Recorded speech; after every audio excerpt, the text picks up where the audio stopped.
Silence! Silence! The Supreme Court of Lord Beelzebub, His Honor Judge Hategood presiding. Read the indictment. It is charged that these men, Christian and faithful, common pilgrims passing through Vanity Fair, are enemies of our good citizens, having disturbed the trade done by our merchants, and having corrupted hitherto law-abiding townsfolk to an acceptance of their dangerous beliefs. In contempt for the laws of this town and of our great, high, and noble ruler, Prince Beelzebub. How do you plead to these most heinous charges? Not guilty. Not guilty. Well, we shall see. Is the jury sworn in? Yes, my lord. Then let them declare their names before the court. My lord. Jurors! Mr. Closed Mind. Mr. No Good. Miss Malice. Mr. Live Loose. Mistress Lovelust. Mrs. Headstrong. Mr. High Mind. Madam Enmity. Mr. Liar. Squire Hate Light. Miss Inflexible. Christian and faithful miserable defendants, how do you answer the charges that you are disturbers of the peace? We made no disturbance, for we are men of peace. And any who chose to follow us were won over to our views because they understood the truth of which we spoke. Any change in them is for the better, not the worse. We have only opposed those who oppose the Prince of Princes, who is the highest of the high. And as for your Prince Beelzebub, we defy him because he is the enemy of our Lord, the Lord of the Hill. Silence! Are there witnesses to these men's offences? Yes, my lord. Then let them take the stand. My lord. Citizen Envy. Give your evidence. Envy, my lord. I wish you to advise the court that I have known the man who calls himself faithful for a long time. That is not Silence! true. Continue. He has no respect for Prince Beelzebub. He has nothing but contempt for the laws and customs of our town. Anything else? Yes, my lord. I heard him say that it is impossible to be a follower of his so-called Prince of Princes and to do business or even live in Vanity Fair. If that is not true, if it is possible to believe in the Lord of the Hill and, at the same time, to live and work under the authority of Beelzebub, show me the error of my ways and I will take back the remark. You seem to have forgotten that it is you who is on trial. Next witness. Citizeness Buttertongue. What do you know about this man, Faithful? My good and wise Lord Hategood, and you honest members of the jury, this fellow I too have known for a long time, and I have heard him speak with what I can only describe as contempt, not only of our most noble ruler, Prince Beelzebub, but also of his honorable friends. Against whom has he spoken? So many I can hardly recall them all. The Lord Colonel Pleasures for one, the Lady Luxurious for another. Oh, yes. And the Lords Lechery and Greedy. Also, although I am not sure whether I ought to refer to it... Give your evidence, ma'am. I have heard this man speak with great contempt of your lordship and of the court over which you preside. What was it now that he called you? Ah, yes, I remember now. An ungodly villain! So, Faithful, you stand charged with the most iniquitous of crimes. Be careful, Faithful. Yes, I have heard them. May I speak a few words in my own defense? You deserve nothing better than to be put to death upon the instant.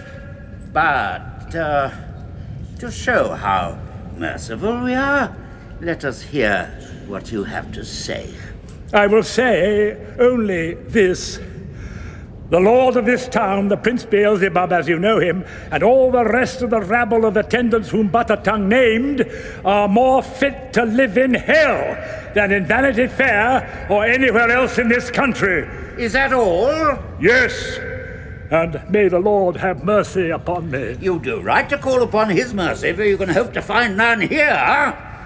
Members of the jury, you see before you these men who have caused so much dissent and uproar in our town. As for the one who calls himself Christian, it is our judgment that he be sent back to prison to serve a term there before being escorted to the borders of our town, beaten, as befits so low a criminal, and set upon his way under pain of death, never to return. Away with him! No!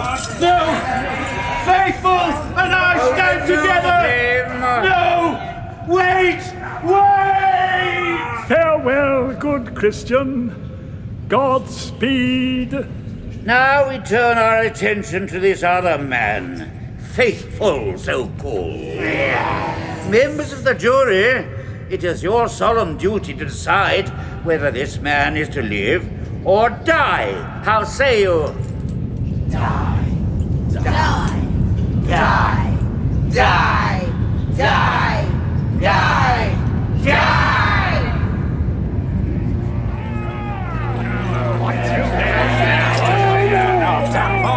So, watched by Christian from the barred window of his prison cell, Faithful is dragged from the court into the market square. Here, they chain him to a stake, heap bundles of wood around his feet, and set them on fire.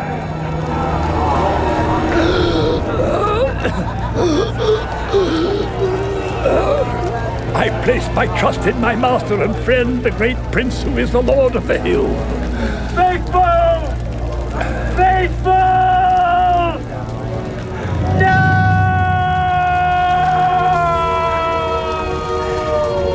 I commit my soul into the keeping of the one true king who is ruler of the celestial city, in whose realm I pray that I shall find safe passage. Amen.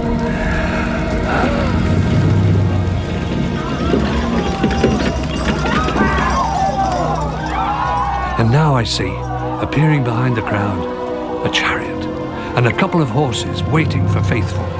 And at the very moment of Faithful's death, he is taken into the chariot and carried up through the clouds and away to where the gates of the celestial city swing open wide.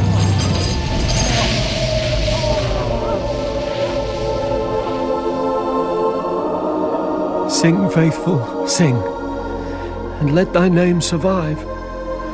For though they killed you, yet you are alive. Eventually, when Christian has served his term in prison, he is escorted from the town of Vanity Fair, and, beaten, blooded, but unbowed, sets out upon his way once more. Christian! Christian! Wait for me! Hopeful? Yes, I want to come with you, on your pilgrimage, if you'll let me go with you. It's not for me to allow. It's your journey as much as it's mine. But yes, I would welcome a companion on the road. Since the death of my good friend Faithful, Well, my hopefulness may not be as great as his faithfulness, but it was because of him that I found the courage to take this road, and I'll travel with you until we reach our destination, or for as long as we're allowed to journey onward. Well said. Because Faithful held to what was true, he was consumed by fire. But like that mythical bird of old, the phoenix, you have risen out of his ashes. Hope! That's the thing, my dear. Never lose hope. Lose that and you lose everything.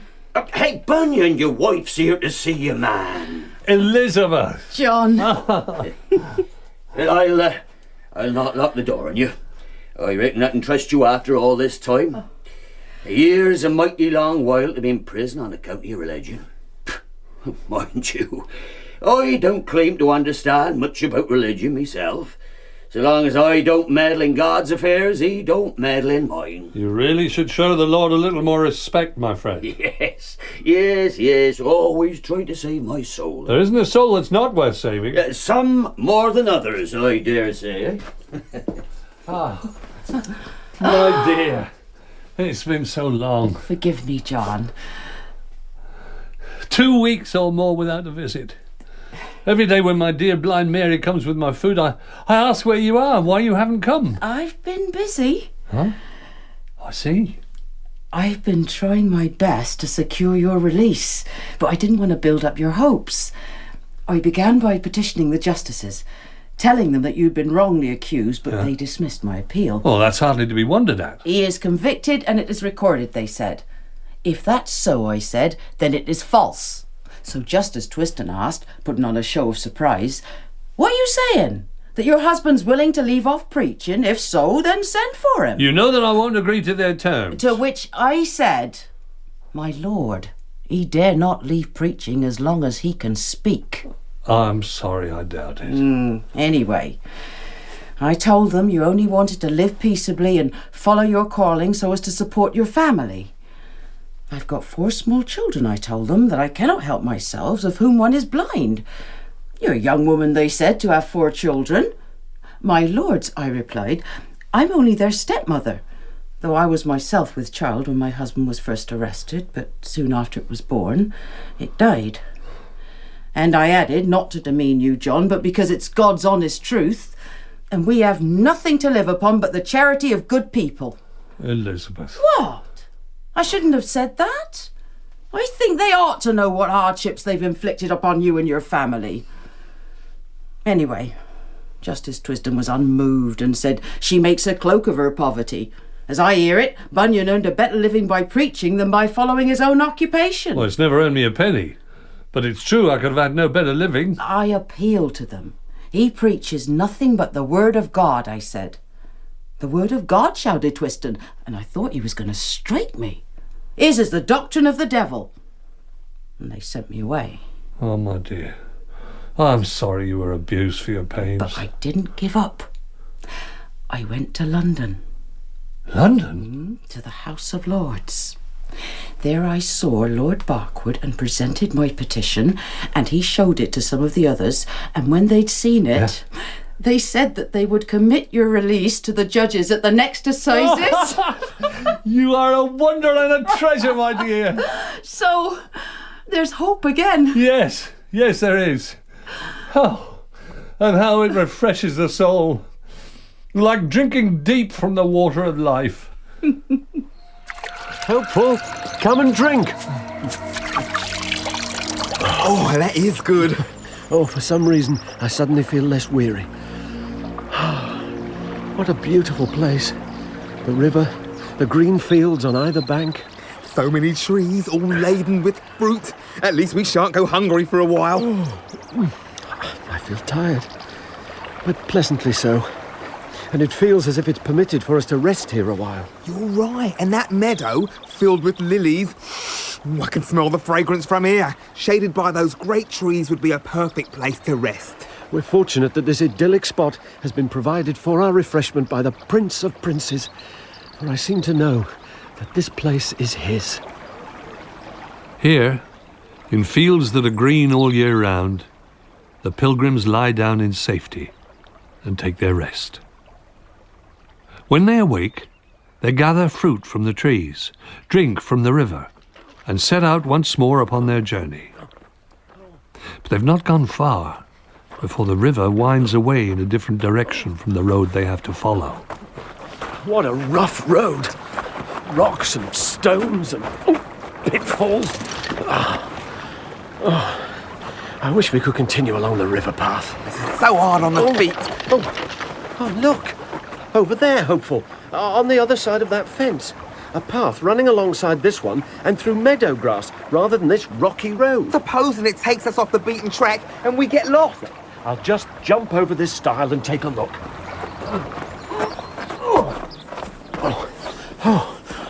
Oh, yes. As I thought. This path's much easier. But, Christian... hurry up. There's a signpost, Christian. Come on over. But it says Bypath Meadow. Look, we can see the footpath we were on from this one. It's perfectly safe and far more pleasant. Oh, very well. But we must be careful. Oh, there's someone else on the path. We'll make sure this is the right way. Hello, good sir. Yes? Can I help you? Yeah, we're 2 pilgrims, Hopeful and Christian. How do you do, my friends? I'm false confidence. Can you tell us where this path leads? Well, that depends on where you're going. The Celestial City. Ah, the Celestial City. If you carry straight on, I'm sure this path will take you right to its golden gates. Didn't I tell you? And you are sure? Of course. Now, if you'll excuse me, I must be getting along. Oh, it's almost night. Goodbye. He's right. It is getting dark. Then let's hurry. We've wasted far too much time already.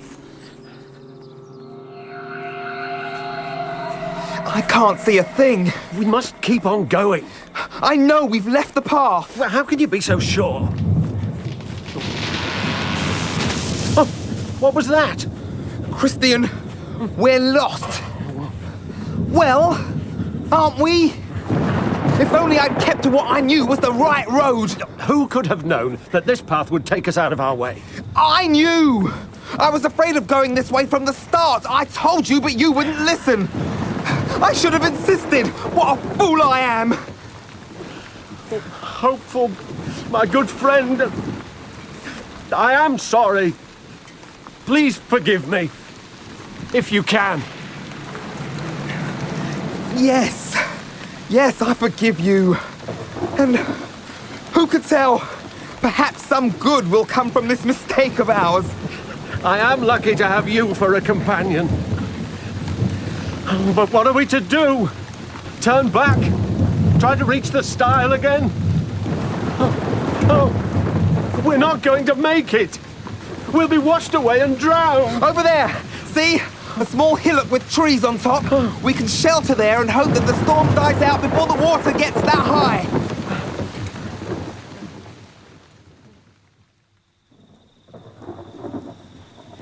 There. Now, let's rest and try and sleep until it's morning and we can see where we are and where to go.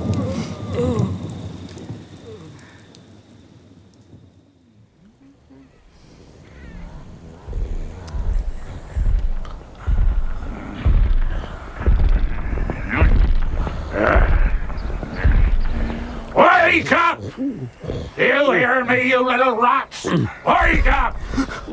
Christian! What is it? Get up on your feet! Christian, it's a giant! Where are we? In my fields, trespassing! Trampling over my crops! Lying on my ground! We're sorry, sir. We didn't know this was your land. So you say? I know trespassers when I come across them. Who and what are you, then? Oh, we are pilgrims. I am Christian. This is Hopeful. We're on our way to the Celestial City. The Celestial City? The way to that place doesn't cross my lands. Never has, never will. You're up to some mischief. Skulking and spying, sneaking and prying. We weren't doing anything of the sort, sir. We don't even know who you are. What? Not know who I am? Well, I'll tell you, my little grubs. I am Despair. That is my name. Giant Despair. What are you going to do with us? I shall generously extend to you the hospitality of my home. Your home? Yes. It's called Doubting Castle. Now, get up.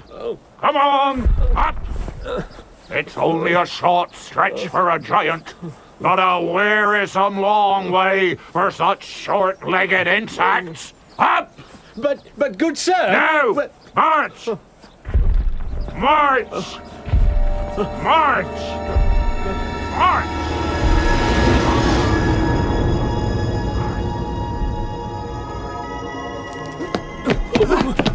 Down there! What's to happen to us now? You'll find out that when I'm good and ready. Now, please, make yourselves at home in what's the deepest, darkest, dankest dungeon in Doubting Castle.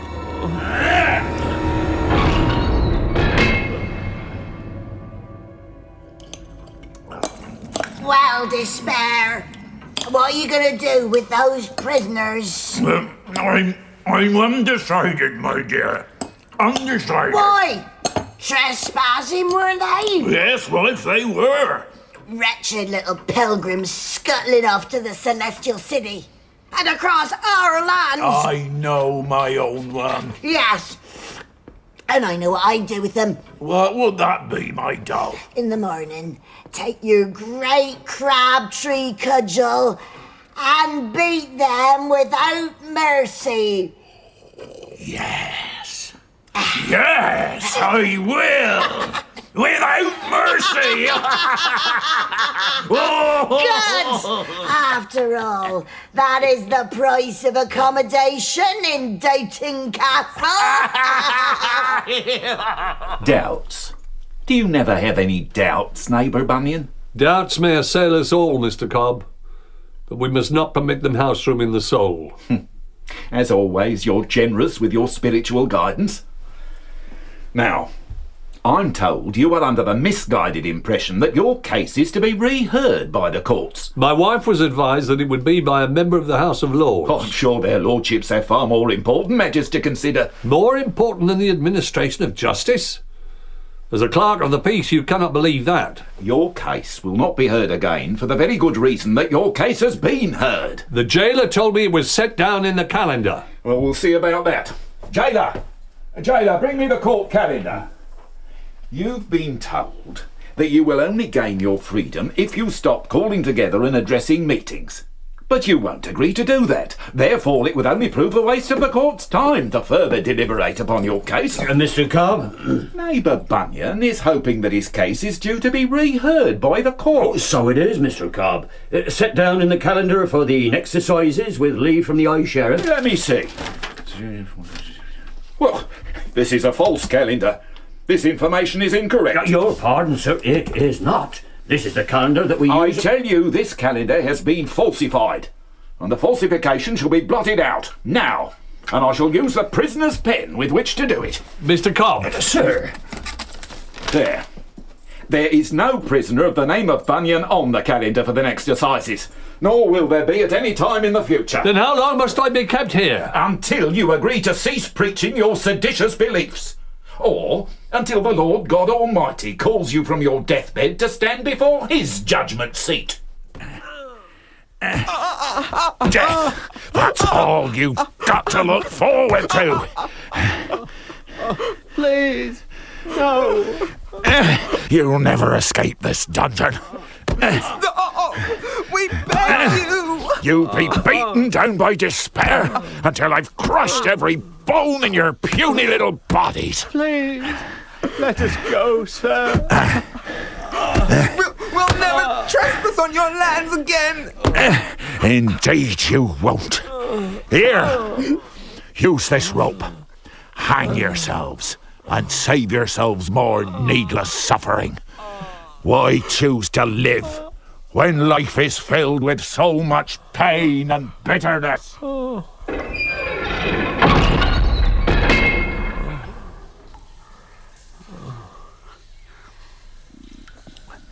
Well, hopeful, what shall we do?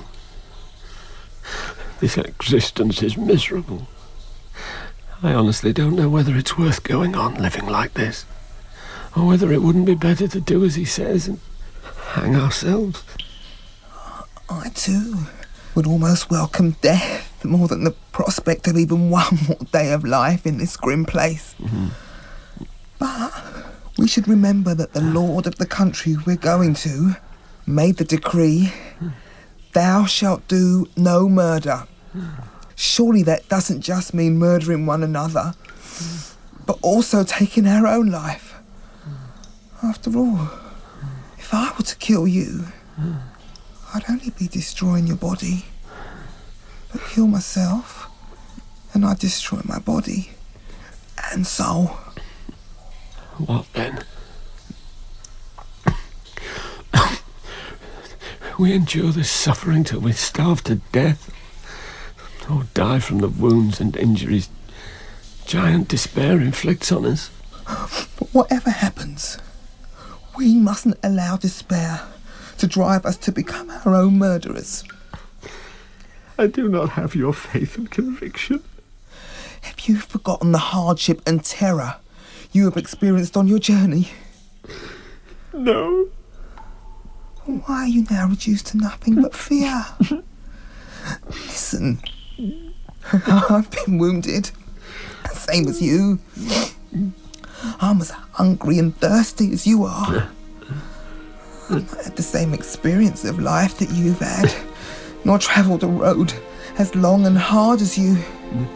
But I'm determined, if at all possible, that we should escape from the grip of despair.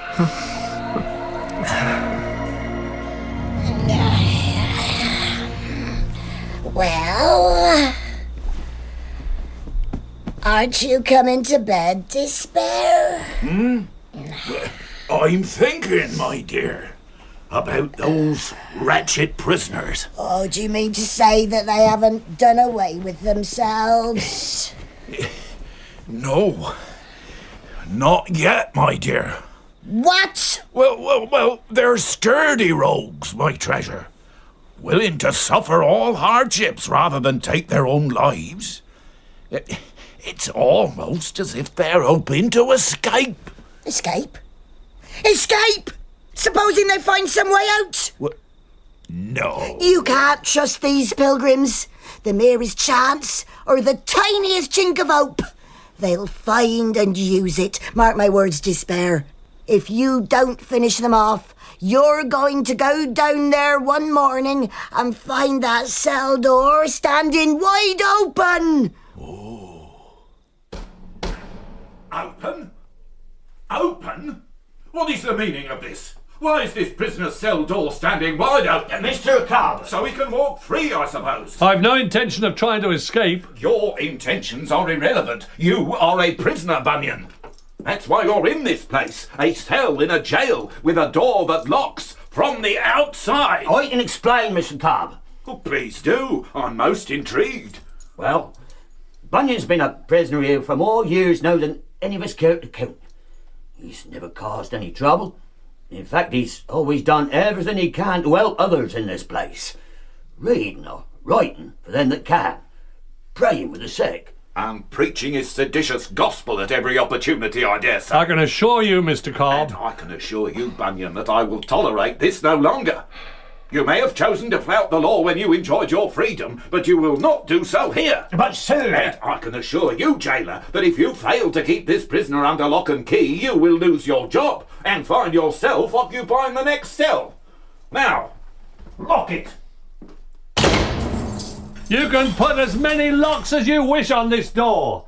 You can bar and bolt it if you like. But you'll only ever imprison my body, because my spirit is free.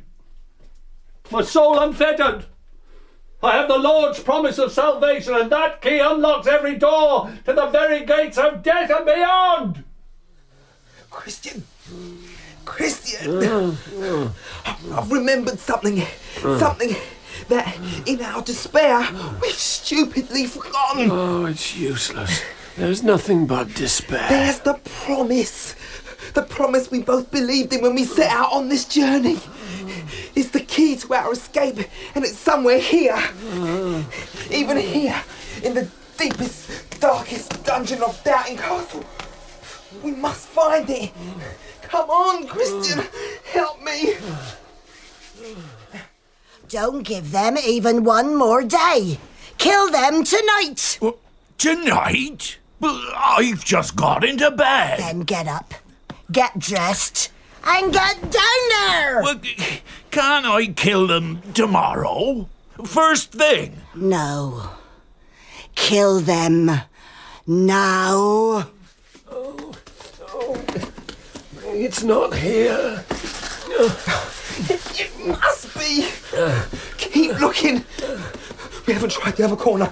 Let's try there. Oh, it's too dark. I can't see. Feel. There's nothing. Oh, wait. Here's something. It's a loose stone. Oh, it's shifting. Oh, no. There's something inside. Oh, I can't reach it. Oh, I think I've got it. Yes. The key. The promise. Come on, hurry. Hurry, despair. We must destroy any hope. I'm coming, my love. Quick, this way. I'm coming. Did you hear that? Well, they've got away. I knew it. I told you. Get after them. No. Let them go. There'll be others. Having escaped from Doubting Castle, Christian and Hopeful find their way back to the stile and go on with their journey. At last, they come to the Delectable Mountains and make their way up one of the mountainsides, through gardens, orchards, and vineyards, and among sparkling fountains from which they drink deep draughts of cool, refreshing water. At the top, they meet with the shepherds who tend their sheep on the mountains. Hello! Travellers! Where are you heading? The Celestial City. We're pilgrims. I am Christian, and this is Hopeful. My name is Knowledge, and these were my brother shepherds, Experience and Sincere. Hello. Where are you from, pilgrims? I come from Vanity Fair, and Christian is from the City of Destruction. It's a wonder that you've come so far. All too few set out upon that road travel long enough to reach this place. Why is that? A little way below these mountains, there's a stile that leads into a meadow. Barbakoff Meadow, it's called. Surely you must have passed it on your way here. Yes. Yes, we saw the stile. Because the way is rough, some pilgrims decide to leave the road when they reach that stile and go instead across the meadow, where they are captured by Giant Despair and thrown into his stronghold, Doubting Castle, from which few, if any, ever escape. Christian, Hopeful, this story has affected you, bringing you, as it seems, to the point of tears. Yes. Well, that danger is past. Look upon these mountains. This is known as Emmanuel's land, for you are now within sight of his city. Are they his sheep that you look after? They are, and he paid dearly for them. Have we much farther to go to the Celestial City? It is as far or as near as it's your dedication to get there. And is the way ahead safe or dangerous? It is safe for those who follow it safely. Oh, come. We are commanded by the Lord of the Hill to offer hospitality to travellers on the road to his city. Stay with us a while and enjoy rest and relaxation. And tomorrow, my brothers and I will show you some wonders. Come. Oh, you can see for miles from here. What's that steep hill? Over there. The one that rises to such a precipitous drop. That, pilgrims, is the Hill Error. Many have climbed that hill, convinced that they've gained some new wisdom or understanding, and thinking that from the top they'll see clearly the rightness of their chosen way. Oh, there's someone there now. Walking directly towards the edge. He cannot see it. But he'll fall. Yes, he will. Oh, he has! Oh, that's terrible! Terrible! Yes, it is. Let us show you another sight. One that may lift your spirits. Walk with us a little farther. We are now standing upon the hill clear. Take this telescope.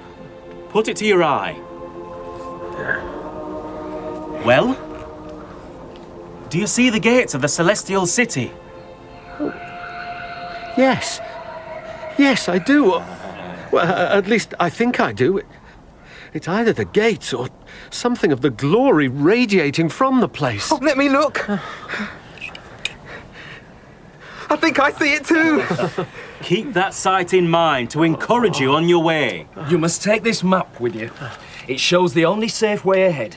Keep it safe and use it whenever you are uncertain where to go. We will. And another warning. Beware of those known as the deceivers, who might cause you to leave the path. Now, go on your way, and Godspeed. When I think how close we came to destruction when we fell foul of Giant Despair, oh, it makes me tremble. Oh, it looks as though we are going to have company on the road. That's a very crooked road she's coming along. Hello, friend. Hello to you both. Where are you from, and where are you going? My name is Ignorance. I was born in the country of Conceit, which lies off the road a little way in that direction. And I'm going to the Celestial City. How do you plan to get into the city when you come to the gate? Oh, the same as other good people do. Do you have something? A letter? A document of some sort? To show the doorkeeper so he'll let you in? I've lived a good life. Prayed and fasted, given money to the poor, and have left my home to go to the City of Gold. Regardless of what you think about yourself, the one who guards the gates to the Celestial City may not recognize you and think you're nothing but a thief and a robber. What do you mean? I mean that you came down that crooked lane back there. You didn't join this road at the narrow gate, did you? That gate you talk about is a great way off from here. I can't believe that anyone even knows the way there, nor do they need to. We've a fine, pleasant green lane that comes down from our country right into the road. Then what makes you believe that you're on the right road? Because my mind is filled with good thoughts that comfort me as I go along. What sort of thoughts? I think of the Celestial City and its king. But so do the Lord Beelzebub and those who serve him. But unlike them, I think of those things and desire to be a part of them. Are you certain of that? My heart tells me so. And isn't it a good heart that has good thoughts? And isn't it a good life that is lived according to the king's laws? Some have those things and others only think they do. Forgive me, but you are utter strangers to me. Follow the religion of your country and leave me to follow that of mine, and I'd hope that all will be well for all of us. Now, if you'll pardon me, I'd prefer my own company on the road. Then we'll go on and wish you a safe arrival at the Celestial City. I doubt that we'll see ignorance again. So do I. Oh, but look up ahead. The road forks in two. Which do we take?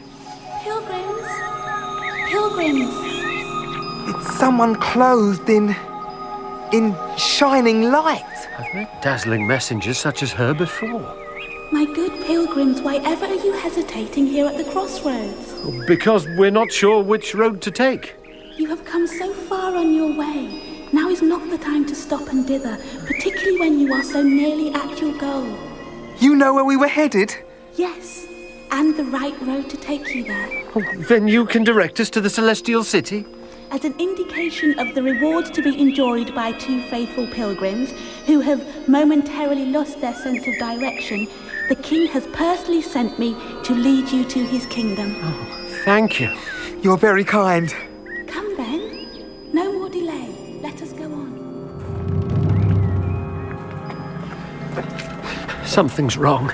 This road is all twists and turns. I can't even see if the Celestial City is ahead anymore. I'm afraid. As if we were heading into some kind of danger. I'm caught! It's a net! Right across the road! Yes, a net to ensnare the unwary. A coat of light! It's gone! Let us out! Set us free! Who are you? I am Deceiver, and you are the deceived. How long you have followed your precious road to the Celestial City, and how easily you will yearn from it. Now, my witless pilgrim friends, I must take my leave of you. No! Come back! Set us free!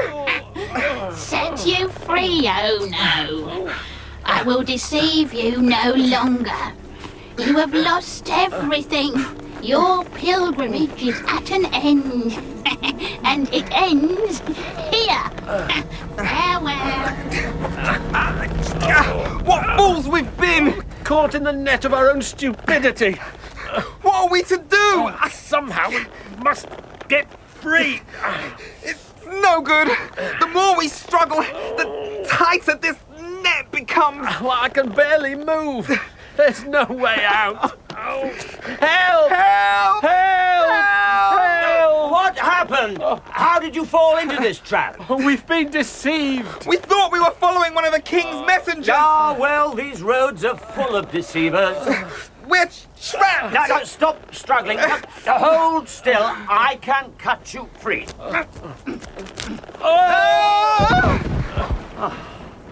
There. Thank you. You've saved us. Now, we must get back on the right road. Where are you headed? The Celestial City. Why do you laugh? Because I'm afraid you're on a tedious journey at the end of which you'll have nothing to show for your trouble. Well, you think they won't let us in? Let you in? Let you into the Celestial City? Believe me, there's no such place in the world. Well, in the world to come, then. We've both heard and believed that there is such a place. So did I. Once. Otherwise, I wouldn't have come so far to look for it. How long have you been looking? 20 years. And I found nothing. And believe me, I would have found it if it was there to be found. Anyway, my days of looking are over. Now I'm going home to enjoy all those things that I threw aside when I set out on this foolish quest. Is this true, do you think? We saw the gates and the glory from the top of the delectable mountains. Don't listen to him. You're right. Well, thank you for your help and your advice. But we intend to continue with our journey, for we believe that we walk in faith, and that what we believe in is the truth. Hey-ho. Very well, then. I'll be on my way. All I can wish you is better luck than I had. What is your name, sir, in case we ever meet again? I doubt we shall, but my name is Atheist. Goodbye. Goodbye. Oh. I thought we were almost at the end of our journey, and still we face difficulties. We'd best go back to where the road forked and try another path. Come on. Oh, look who's waiting for us. Evangelist. Christian. Hopeful. Evangelist, we are so glad to see you. We have been very foolish. Why did you take the wrong road? We followed a woman who said she could lead us to the Celestial City. And you believed her? We thought she was one of the king's messengers. But her real name was Deceiver. Yes, but didn't the shepherds on the Delectable Mountains warn you about her? Yes. We forgot. We didn't imagine that such a fine-spoken person could be a deceiver. That is why you were warned. We only followed her because when the road divided, we weren't sure which road to take. But didn't the shepherds give you a map? Yes. Yes, they did. We forgot that too. We were wrong and very foolish. From now on, be ever watchful. You are almost at your destination. But even though you are so near to the Celestial City, you could still fail. Now, be on your way, and God speed you to the City of Gold. So, on they go, until the pilgrims come at last to a land where the sun shines day and night, where the air is sweet, and where the grass on either side of the road is carpeted with the most exquisitely fragranced flowers. This is the land of Beulah, and here the pilgrims are within sight of the city, the brilliance of which fills the sky. But directly before them flows the river of death. No one has ever told us anything about a river! There are people on the bank, filled with light, dressed in gold. I can hardly look. Too dazzling. How could we have ever mistaken that deceiver for one of these? Well then, you two. So, we meet again. Ignorance. Welcome, friends.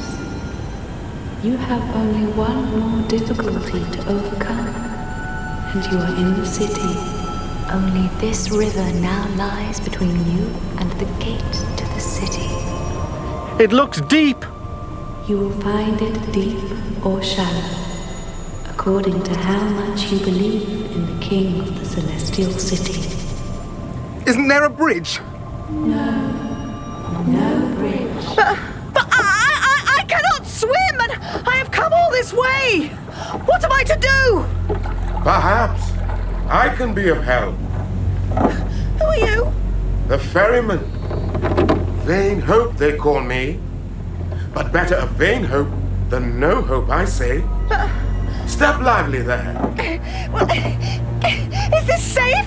If you sit still and don't fidget. Oh. Right, one-way trip to the celestial city. Careful! I'm getting splashed! It looks as if ignorance will get there first. Unless you swim this river, you will not reach the gates to the city. The thought fills me with terror. Come on, Christian. The last difficulty.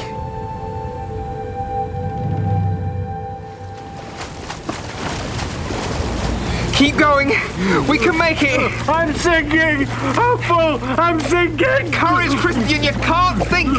I can feel the bottom. It's fine. It's not. It's not. I'm going to drown. Keep your head up. Don't let the waters drag you under. We're not far from the shore. It's all darkness. Christian! I'll never get to the city. Don't give up. I can see the gate and more people dressed in gold waiting for us. It's you they're waiting for, not me. You've been hopeful ever since I knew you. So have you? Have you forgotten the Lord of the Hill, or his cross where your burden fell from your back? The Lord who guided us through much darkness. Remember him now, and you will not sink. Oh yes. Yes. I see him. He's speaking to me. I hear him. When you pass through the waters, I shall be with thee. We're almost there, Christian. Oh yes. I can feel the bottom. It's shallower now. Here, give me your arm. We're almost at the bank.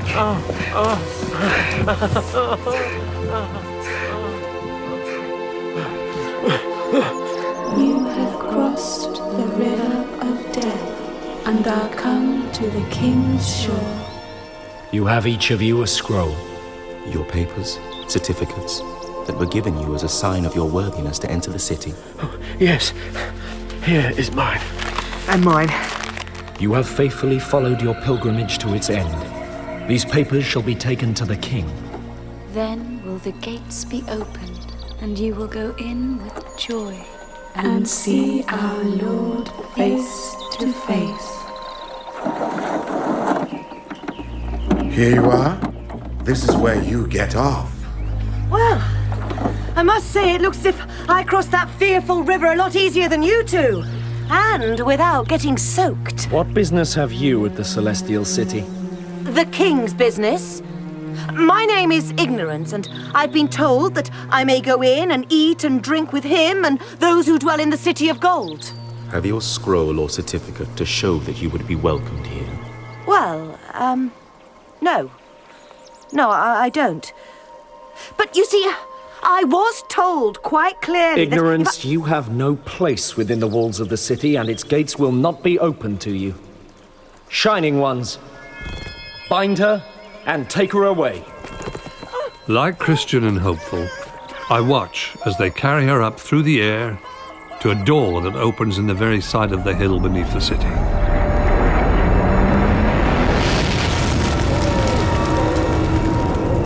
The doorway to hell at the very gates of heaven. And there, Ignorance is cast in.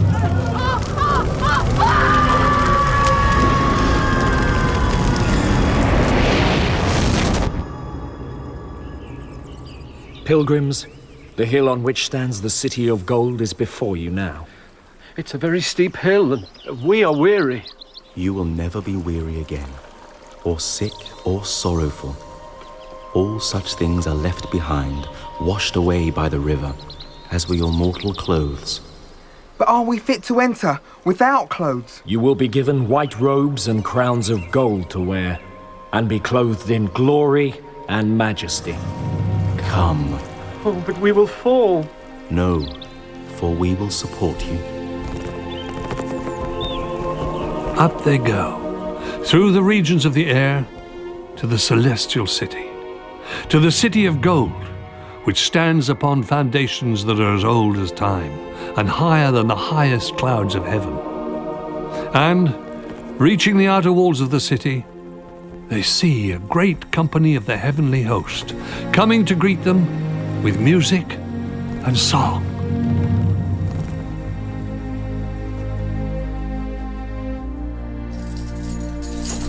Home! At last, you can go home. Can this really be true? His Majesty the King has issued some declaration or other, giving indulgence to religious criminals such as yourself, eh? Well, it may have taken 12 years, but at least you've the satisfaction of knowing that the King gave in before you did. Home at last. Yes. 12 years. What a waste. Huh? 12 years, nothing to show for it but scribble, scribble, scribble. A terrible waste. Oh no, my friend. A wonderful gift. All the struggles and hardships of our journey seem suddenly unimportant. See the words above the gate? In letters of gold. Blessed are they that do his commandments, that they may have right to the tree of life, and may enter in through the gates into the city. Enter ye into the joy of your Lord. Blessing, honor, glory, and power be to the King forever and ever. By the King's command, open the gates and make these pilgrims welcome. The bells of the city ring out for joy, ring out in welcome. Can this really be for us? Yes, my dear companion. I believe it is. So do I. Oh, we are here, my friend. We are here. At last. We have come home. As the gates open to let in the pilgrims, I look in after them, and behold, the city shines like the sun, and the streets are indeed paved with gold. And walking there are many men and women with crowns upon their heads and golden harps on which to play sweet music in praise of the King. And at long last, Christian and hopeful see the King, the Holy Lord and Master of the city, as he truly is. Then the gates swing shut, and having seen those who dwelt inside, I wished myself among them. So I awoke, and behold, it was a dream, only my dream. But one to be shared. Why is it not? Most dreams fade away, almost at the moment of our waking. But this... Perhaps, despite its many imperfections... Such as the fate of his wife. His wife? Yes, Christian's wife. The woman you left to her doom in the city of destruction. Yes. What did become of her, I wonder? And the children? Perhaps someday I might tell that story too. How she... Christiana, you could call her. How Christiana and her children set out upon the dangerous journey to follow Christian, and at last come safely to the same country, to the city of gold. Yes. Such an idea might make me dream again.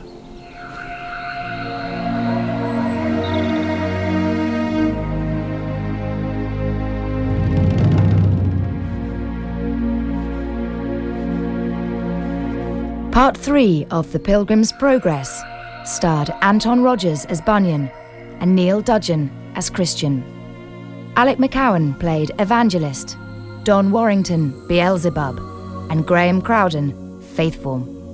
Caroline Lee Johnson was Elizabeth, Ioan Meredith, the jailer, and Derek Waring, the judge. Paul J. Metford played Hopeful, Stephen Thorne, Giant Despair, and Frances Jeter, Mrs. Despair. Chris Moran played Knowledge, Philip Fox, Sincere, and Damien Lynch was Experience. Rachel Atkins played Ignorance, Declan Wilson, False Confidence, and Cherie Taylor-Battiste, Deceiver.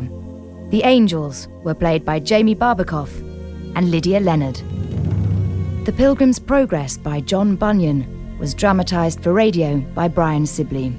The music was composed by David Chilton, and the director was Pam Fraser Solomon.